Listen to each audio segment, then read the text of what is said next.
Erie County Sheriff John Garcia announced today the formation of that new task force. It is aimed at following up on those who make threats for things like mass shootings. And it is, of course, in response to the massacre at the Tops Market on Jefferson Avenue and other mass shootings around the country. And Channel 2's Dave McKinley has more on this from the Information Center this afternoon. Hey, Dave.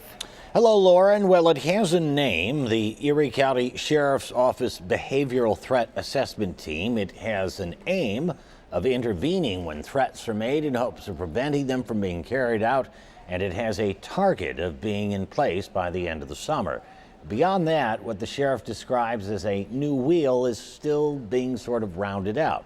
Prior to coming to Buffalo, the accused Tops shooter had actually been arrested under mental hygiene law and evaluated as a result of some of the things he was saying and doing before he was eventually released. The aim of this new team would be to follow up more stringently on such individuals and could involve surveillance of their movements, monitoring of their internet activity, even visits to their home.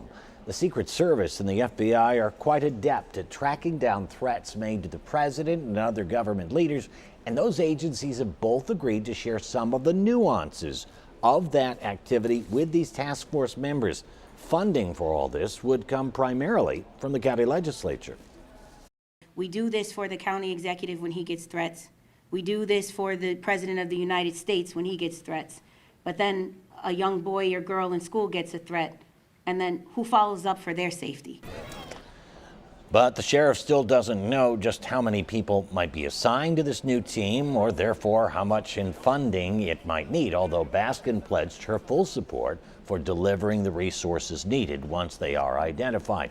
Although this may be a new concept for Erie County, it is not entirely new in the state. In fact, Sheriff Garcia says he is modeling this new team after a task force formed by the sheriff in Monroe County. Lauren? All right, Dave, thank you so much for that report.